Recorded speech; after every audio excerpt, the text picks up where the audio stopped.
साथियों, अनुच्छेद 331 से पीओके के संबंध में आज हम बात करेंगे। साथियों, संविधान में अनुच्छेद 331 के तहत राष्ट्रपति को लोकसभा में एंग्लो इंडियन समुदाय के 2 सदस्य नियुक्त करने का अधिकार प्राप्त है। क्या इसे आप जानते हैं? इसके अलावा 14 राज्यों के विधानसभा में भी एक सीट आरक्षित है। विधानसभा में अनुच्छेद 333 के तहत राज्यपाल को अधिकार प्राप्त है। यदि विधानसभा में कोई एंग्लो इंडियन चुनाव नहीं जीता है तो वह एक एंग्लो इंडियन को सदन में चुनकर भेज सकता है। इन राज्यों में आंध्र प्रदेश, बिहार, छत्तीसगढ़, गुजरात, झारखंड, कर्नाटक, केरल, मध्य प्रदेश, महाराष्ट्र, तेलंगाना, तमिलनाडु, उत्तर प्रदेश, झारखंड और पश्चिम बंगाल के विधानसभाओं में एक नामित सदस्य होते हैं। संविधान के अनुच्छेद 366(2) के तहत एंग्लो इंडियन ऐसे व्यक्ति को माना जाता है जो भारत में रहता हो और जिसका पिता या कोई पुरुष पूर्वज यूरोपियन वंश के हों।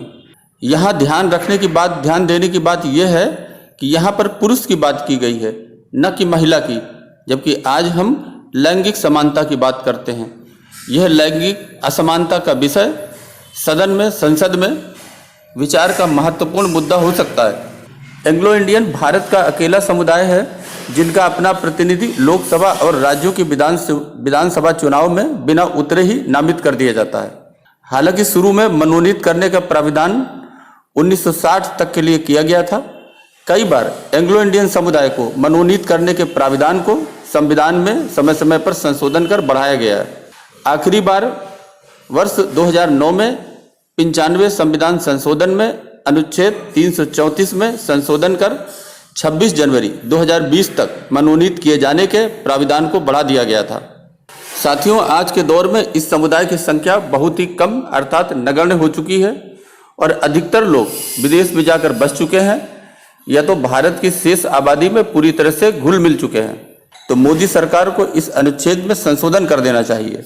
समय के साथ इस समुदाय ने काफ़ी प्रगति कर ली है और अब इस छूट को ज़्यादा दिन तक रखने की कोई भी आवश्यकता नहीं लगती है। जम्मू कश्मीर के अलग संविधान को रद्द करते हुए भारत सरकार ने कहा था कि जम्मू कश्मीर के केंद्र शासित प्रदेश की विधानसभा में पहले की तरह पाक अधिकृत कश्मीर पीओके के लिए 24 सीटें आरक्षित रहेंगी। साथियों, अब समय आ गया है कि मोदी सरकार इस अनुच्छेद को संशोधन कर संविधान के अनुच्छेद 331 के तहत राष्ट्रपति को लोकसभा में एंग्लो इंडियन के स्थान पर पीओके से 2 सदस्य नियुक्त करने का अधिकार अब दिया जाना प्रासंगिक होगा ताकि भारत की पीओके की स्थिति और मजबूत हो पाए। साथियों, इन्हीं शब्दों के साथ अभी के लिए बस इतना ही। धन्यवाद।